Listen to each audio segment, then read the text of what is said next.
Boa noite. Boa noite. Dia de muita tensão em Brasília. Começa a escolha da comissão que vai analisar o pedido de impeachment de Dilma na Câmara. A sessão foi tumultuada, teve empurra-empurra e quebra de urnas. Chapa da oposição vence, mas ainda é preciso escolher outros nomes. Conselho de Ética adia mais uma vez decisão sobre processo que pode caçar Eduardo Cunha. Carta com queixas do vice-presidente a Dilma vaza e é vista como ruptura no Planalto.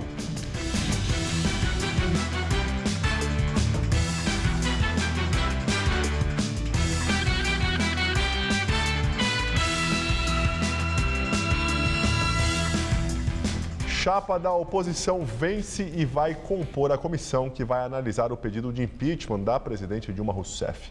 A sessão na Câmara dos Deputados foi marcada por muita confusão. A sessão começou bastante tensa. Teve bate-boca e empurra-empurra entre parlamentares. Urnas foram quebradas por deputados da base aliada. A confusão começou depois que o presidente da Câmara, Eduardo Cunha, determinou que a votação para a escolha dos nomes da comissão seria secreta. Nos termos do artigo 188 do Regimento Interno, a votação será secreta e realizada pelo sistema eletrônico de votação. Declaro iniciada a votação. Presidente, questão de ordem. Questão de ordem. Questão de ordem. Senhor presidente, Mesmo com a confusão, Cunha decidiu manter a sessão. Duas chapas disputavam as 65 vagas da comissão que vai analisar o pedido de impeachment. Essa comissão será responsável pela elaboração de um parecer que será votado pelo plenário da Câmara. Por 272 votos, a chapa da oposição, batizada de Unindo o Brasil, venceu. Ela é composta por 39 deputados do PSDB, Solidariedade, DEM, PPS, PSC, PMDB, PHS, PP, PTB, PEN, PMB, PSB e PSD. Os oposicionistas comemoraram o resultado.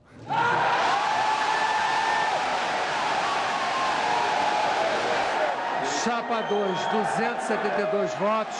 Chapa 1, 199 votos. É o resultado, eleita a Chapa 2. Mas a comissão ainda não está completa. Os nomes para as vagas restantes serão escolhidos amanhã. Governadores de 15 estados, mais o Distrito Federal, divulgam carta de apoio à presidente Dilma. Os governadores se encontraram à tarde com a presidente no Palácio do Planalto. No texto, eles afirmam que não há fundamentação jurídica para o atual pedido de impeachment, que eles julgam ser um recurso de extrema gravidade, que só poderia ser utilizado quando há comprovação de atos dolosos praticados pelos chefes de Estado. A carta é assinada pelos governadores dos seguintes estados: Acre, Alagoas, Amapá, Bahia, Ceará, Distrito Federal, Maranhão, Minas Gerais, Paraíba, Pernambuco, Piauí, Rio Grande do Norte, Rio de Janeiro, Roraima, Santa Catarina e Sergipe. Vice-presidente Michel Temer passa o dia no Palácio do Jaburu, residência oficial da vice-presidência da República em Brasília. Ele se reuniu com aliados. Temer disse que ficou estarrecido com a divulgação da carta que enviou à presidente Dilma. No Twitter oficial da vice-presidência, a assessoria de Temer afirmou que o documento era confidencial e que ele não propôs o rompimento com o governo. Na carta enviada à presidente, ele disse que era um desabafo e que não precisava alardear sua lealdade. Nos últimos dias, Dilma deu declarações de que confia no vice. Temer disse na carta que tem mantido a unidade do PMDB ao apoiar o governo, usando o seu prestígio político. Mas que tudo isso não gerou confiança, que, pelo contrário, gerou desconfiança e menosprezo do governo. Temer escreve ainda que passou os primeiros 4 anos de governo como vice decorativo, que ele ou o PMDB jamais foram chamados para discutir questões econômicas ou políticas do país e que eram meros acessórios secundários. Temer disse ainda que o Planalto tentou dividir o PMDB, mas que ele, como presidente do partido, deve ser cauteloso para manter a unidade partidária. O vice também disse não concordar com o fato de Dilma ter escolhido o líder do PMDB na Câmara, Leonardo Pisciani, do Rio de Janeiro, para indicar 2 ministros do governo, sendo que um apadrinhado seu foi retirado do primeiro escalão. Na carta, Temer reforça que sabe que a presidente Dilma não tem confiança nele e nem no PMDB e escreveu que desconfiança é incompatível com o que fez para manter o apoio pessoal e partidário ao seu governo. Em caso de impeachment, Michel Temer, pela linha sucessória, assume a presidência da República no lugar de Dilma Rousseff. Ontem, após a divulgação da carta, Temer se reuniu com aliados no Palácio do Jaburu, entre eles o ex-ministro Eliseu Padilha e Moreira Franco, ambos do PMDB. A presidente Dilma mandou o advogado-geral da União. Luiz Inácio Adams deixou a residência de Temer por volta das 2 da manhã. E agora vamos ao comentário de política com José Neumann e Pinto. Na hora que eu encerrar esse comentário, 24 brasileiros estarão perdendo seu emprego e não acharão outro. Este é o problema. Nós precisamos de uma unificação do Brasil. Nós precisamos de todas as forças políticas juntas para readquirir o emprego desse trabalhador que está perdendo. O problema da Dilma é, ao provocar a carta do Temer, ela ter demonstrado não ser a pessoa para unir nada nem ninguém. Se ela não consegue sequer a adesão do seu vice, que sempre lhe foi submisso, como é que ela vai conquistar? Aliás, quando ela ganhou a eleição por uma margem muito apertada, em vez de partir para a outra metade do país que não votou nela, ela se considerou a dona da situação e passou a agir como sempre agiu, com muita arrogância, produzindo todos aqueles fatos que o Temer relatou na sua carta de desamor.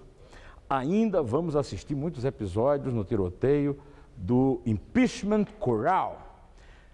Vemos, por exemplo, que vai ter uma votação no Congresso sobre as contas de Dilma, do TCU. O juiz Sérgio Moro mandou as provas das delações premiadas para uma ação no TSE que julga Dilma e Temer, a chapa inteira. Delcídio Amaral contratou Basto, o advogado de Youssef, dando um sinal de que está disposto a partir para a delação premiada. O PT, o Lula e a Dilma não deverão ter um sono muito tranquilo depois dessa notícia. Tudo isso se junta à enorme capacidade de criar problemas para si mesmo, que é a arrogância com que a Dilma trata todas as pessoas próximas, amigas ou inimigas. Tudo isso colabora para uma deposição, seja por que método for, né? Ou pelo impeachment, ou pela cassação do tribunal, etc, etc. Na questão do impeachment, ficou claro hoje que ela tem uma sobra muito apertada, ali de 20 e poucos deputados, né? Porque votaram a favor da chapa oficial, a chapa branca, né? 199, ela precisa de 171 votos para barrar o impeachment. Não é lá a grande coisa, mas ela não está muito folgada nisso, não.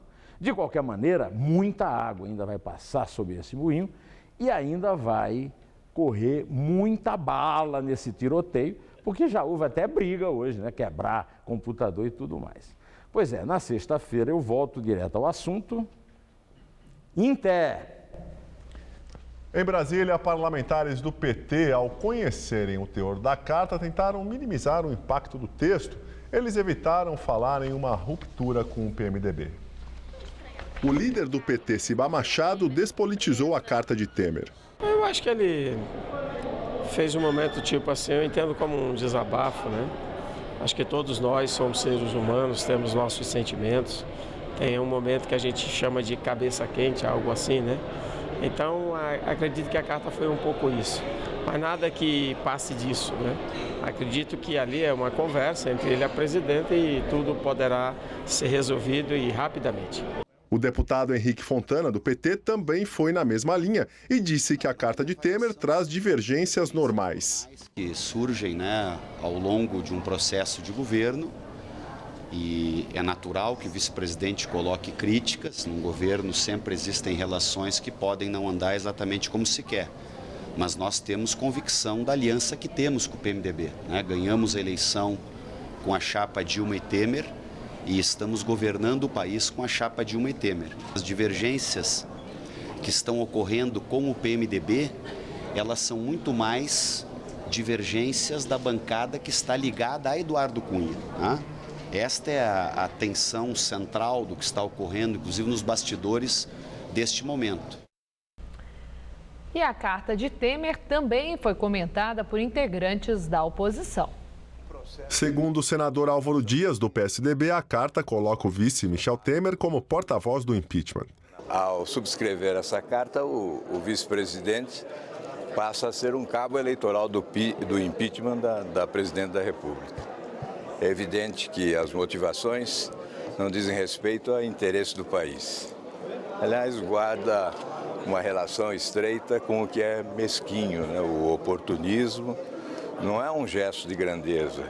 É a mesma opinião do líder do DEM no Senado, Ronaldo Caiado. Aquilo é indiscutivelmente o apoio de um vice-presidente que tem a capacidade de aglutinar não só o maior partido do país, como também é uma voz respeitada dentro de todos os juristas e constitucionalistas. Para a senadora Ana Amélia, do PP do Rio Grande do Sul, o caso agrava a crise política. Numa carta de desabafo, mostrou um lado do poder desconhecido dos cidadãos, que é o relacionamento de duas autoridades que deveriam compartilhar com harmonia, em benefício do país, o destino da nossa nação, uma nação tão respeitada, tão amada no mundo inteiro. Então, o que se viu é que não há, pelo menos, solidariedade e, em alguma medida, até respeito nesse relacionamento. Já o próprio partido do vice-presidente, o PMDB, escancarou sua divisão. O vice-presidente não tem que ser nem contra nem a favor de impeachment. Ele tem que cumprir o seu dever constitucional a partir da própria carta do presidente Michel Temer, ele que é o presidente do PMDB. Quando ele demonstra insatisfações, logicamente ele vai atrair a solidariedade de muitos colegas. Já o deputado Darcísio Perondi, da ala do PMDB contrária ao Palácio do Planalto, disse que a carta de Temer é um rompimento. É mais um passo para o desembarque, sim. Quem criou, construiu todo esse afastamento não foi o PMDB, foi o PT com a presidenta Dilma. Então o país poderia estar melhor se ela tivesse aproveitado a experiência extraordinária de Michel Temer. O governador do Rio de Janeiro, Luiz Fernando Pezão, disse que não acredita que Temer esteja se afastando do governo. Segundo ele, Temer foi eleito como vice e tem como função ajudar a governar, e disse ainda que a presidente tem o direito de ocupá-lo do jeito que quiser. Citado na carta do vice-presidente Michel Temer, o líder do PMDB na Câmara, Leonardo Pisciani, considera que o documento revela que o vice não tinha interesse no fortalecimento da bancada. No exercício da presidência, Michel Temer também assinou decretos que permitiram as chamadas pedaladas fiscais. Entre novembro de 2014 e julho deste ano, Temer assinou 7 decretos que abriram créditos suplementares de 10 bilhões e 800 milhões de reais. A oposição vem pedindo um impeachment de Dilma embasado justamente na prática das pedaladas, consideradas um crime fiscal. O PSDB já afirmou que se o Tribunal de Contas da União confirmar que Temer cometeu os mesmos ilícitos de Dilma, ele também deverá ser envolvido no processo de impeachment. Temer se defendeu das acusações e disse que agiu em nome de Dilma. Ele afirmou que nas interinidades o vice apenas assina documentos cujos prazos estejam vencendo e cumpre as rotinas de governo. Temer também disse que o vice não formula política econômica ou fiscal. Direto de Brasília, Josias de Souza analisa o clima político no país após a carta de Temer. Brasília está em transe. A capital da República vive os delírios do impeachment. Tudo o que era relevante passou para um imenso segundo plano. O ajuste fiscal, o debate sobre a recriação da CPMF, a aprovação do Orçamento da União para 2016, as medidas para a retomada do crescimento econômico, a substituição do líder do governo no Senado, que foi preso. Tudo o que era urgente passou a ser secundário. A única prioridade do governo hoje é manter Dilma Rousseff sentada na cadeira de presidente da República. A crise virou um show de striptease. Dias atrás soube-se que Dilma considera o presidente da Câmara um chantagista. E Eduardo Cunha classifica a presidente da República de mentirosa. Agora, graças a uma carta que Michel Temer enviou para Dilma Rousseff, descobre-se que o vice-presidente da República convive com uma presidente há 5 anos que age deliberadamente para desmoralizá-lo e para sabotar o seu partido. E Temer não dizia nada. O brasileiro começa a ter saudades daquele país que tinha mais lógica, em que os problemas eram mais conhecidos. Recessão, inflação e desemprego. Esse país da semana pré-impeachment parece ter desaparecido.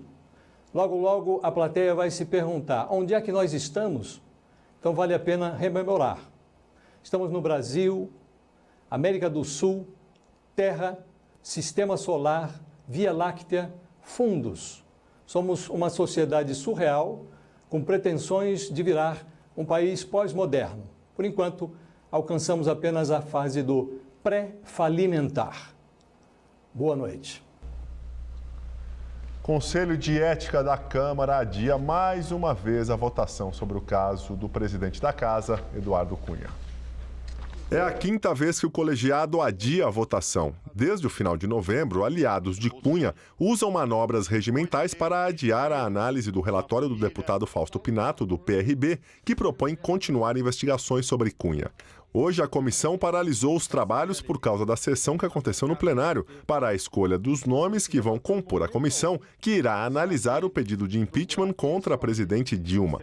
Cunha é investigado na comissão de ética, acusado de mentir na CPI da Petrobras. Ele disse à comissão que não tinha contas no exterior, mas documentos em poder da Procuradoria-Geral da República mostram que ele tem contas na Suíça. Por ter mentido, Cunha é julgado por quebra de decoro parlamentar e pode perder o mandato. A sessão no Conselho de Ética foi remarcada para amanhã e deve começar por volta de 1h30 da tarde.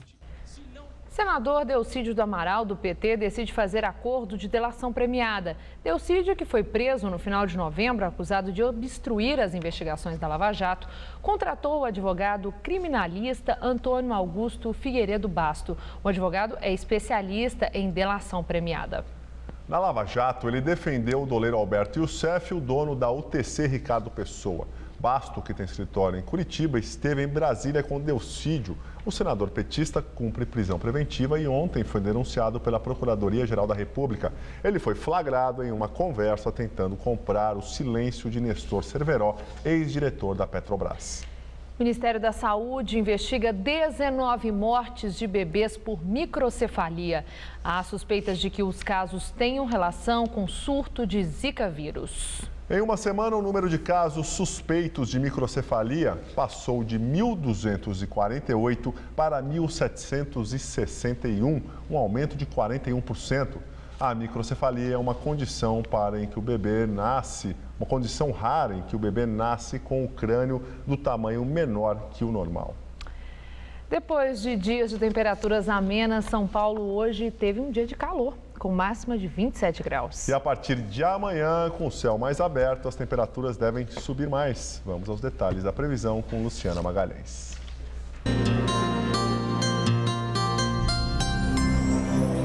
A quarta-feira deve começar com muitas nuvens, mas ao longo do dia as nuvens se dissipam e o sol aparece. Isso porque instabilidades que estavam sobre São Paulo começam a se afastar e o sol volta a brilhar. Mas por causa do aquecimento do ar, são esperadas pancadas isoladas e rápidas de chuva que podem ser fortes em todo o estado. No centro-oeste paulista, máxima amanhã de 33 graus em Araçatuba e de 34 em Votuporanga. Já na porção norte do estado, a região de Franca é a única onde a chuva já pode aparecer pela manhã. A máxima lá deve ficar em 28 graus.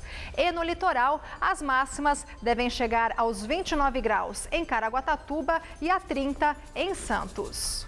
Amanhã, aqui na capital, podem ocorrer pancadas de chuva à tarde e também à noite. A máxima sobe para os 29 graus. E tanto na quinta quanto na sexta-feira, o tempo fica bastante instável, o céu nublado e pode chover a qualquer hora. Máximas de 29 e 28 graus. E o Papa Francisco dá início ao Jubileu da Misericórdia. Você vê daqui a pouco. A missa foi realizada sobre um forte esquema de segurança.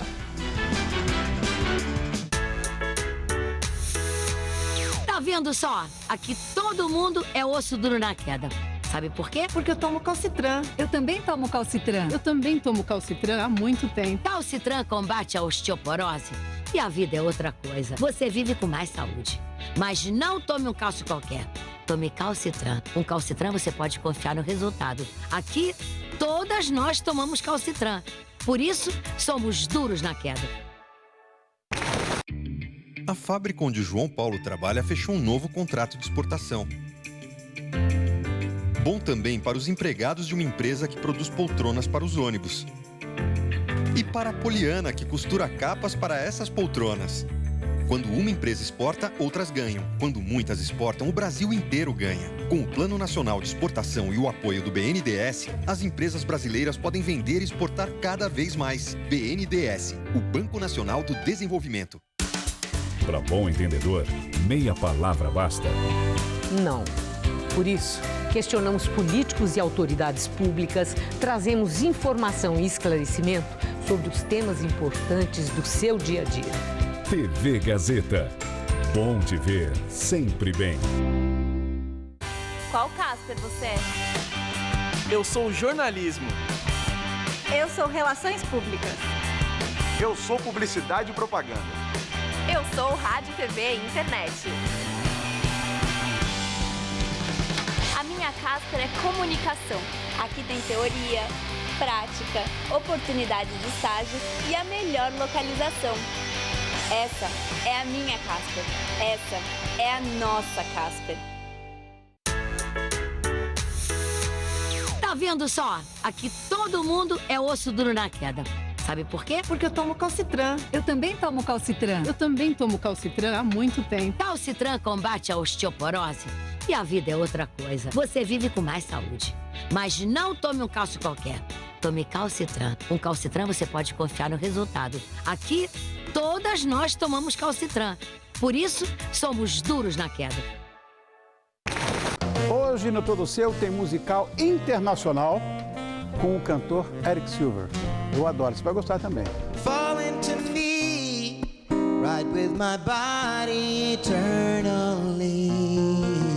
Esther Rocha contando tudo sobre os famosos e a gastronomia de Isabela Braga.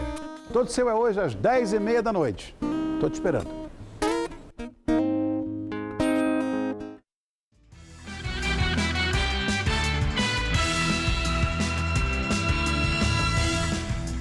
Debaixo de um esquema de segurança jamais visto no Vaticano, o Papa Francisco dá início ao Jubileu Extraordinário da Misericórdia.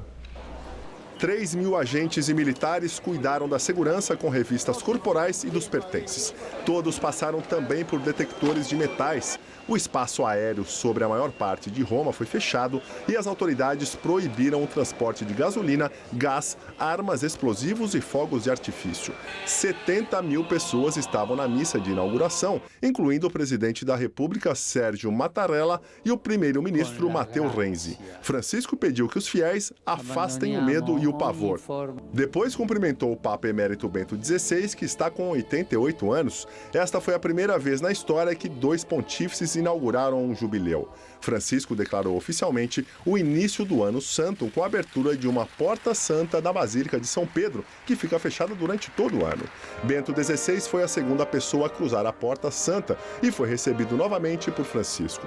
O primeiro Ano Santo de Francisco acontece 15 anos depois do jubileu do ano 2000, convocado por João Paulo II em caráter extraordinário sobre o tema da misericórdia. Hoje foi um dia especial para os grandes centros comerciais aqui da capital. Em várias cidades próximas a São Paulo foi feriado. De folga, muita gente aproveitou o tempo livre para fazer compras. O dia 8 de dezembro é conhecido pelos comerciantes do Brás como um dia sagrado. É o dia em que elas chegam com força, as compras de Natal. Pegar um dia de folga para gastar dinheiro. Ver o que a gente vai comprar, né? O preço. Nós achamos caro em uma loja, mais barato em outra. O Largo da Concórdia ficou lotado, muito mais do que nas últimas semanas, segundo os lojistas. Mas tem outro motivo para essa lotação toda. É que hoje é aniversário de algumas cidades daqui do estado. Entre elas Mauá, Diadema e Guarulhos, que fazem parte da Grande São Paulo. E aí o plano para o feriadão é vir aqui para o Brás para gastar menos no presente de Natal. Somos de Guarulhos, Jardim Cubica, Guarulhos. Vim fazer compra, aproveitar, né, o feriado. Esta gerente de loja disse que o dia 8 de dezembro é um acontecimento exatamente por causa desse público que vem de outras cidades. A gente já esperava esse movimento hoje, então eu acho que está coincidindo com as nossas expectativas. Então acho que até o final do dia vamos ter um grande volume de clientes, porque eu acho que assim, estamos no meio intermediário ainda, né? Mas assim, o dezembro, o dia 8 para nós é aquela expectativa, o dia 8 é o dia de vender. Mas alguns comerciantes reclamam que nem assim conseguiram recuperar as perdas por causa da crise. A movimentação aumentou, mas em vendas está muito menos que o ano passado. Essa loja aqui, como é que ficava? Lotada, chegou a baixar a porta para a gente dar conta nos caixas, hoje em dia não mais. Acontece agora a gravação da 12ª edição do Troféu Mesa Redonda da TV Gazeta, que premia os destaques do futebol brasileiro. Clima de confraternização, de bate-papo com os amigos, de comemoração depois de um ano intenso de eventos esportivos. É a gravação do Troféu Mesa Redonda que a TV Gazeta promove há 11 anos. Os principais nomes do futebol prestigiam o evento que premia os destaques de 2015. É reconhecimento, né? Importa muito, acho que mais pelo reconhecimento do trabalho que foi feito. Entre os convidados, pequenos torcedores, como o Guilherme, que estava ansioso para ver os jogadores do time do coração. Estou esperando que venha algum jogador só para tirar uma foto. Espero que venha algum no São Paulo aqui. Para ganhar um troféu como esse daqui, o jogador passou por um longo processo de votação na internet que começou em outubro. Foi o torcedor quem selecionou os 3 primeiros colocados de cada posição. Depois, os nomes foram levados para uma comissão formada por jornalistas que selecionou o vencedor. O cara joga 8 meses e aí é feita uma seleção pelo público, pelo torcedor, por 120 jornalistas e o nome dele está lá. Eu ficaria muito lisonjeado de ser um desses escolhidos. Então, isso faz com que o jogador tenha um diferencial, né? O Troféu Mesa Redonda vai ao ar no próximo domingo, às 9h30 da noite. Vamos começar? Bora! A edição das 10 do Jornal da Gazeta fica por aqui. Uma boa noite para você. Você fica agora com Rony Von no Tudo Seu. Uma boa noite e até amanhã. Logo mais 11h30 da noite, a antropóloga Débora Diniz responde tudo em A Máquina. Assista agora, Todo Seu.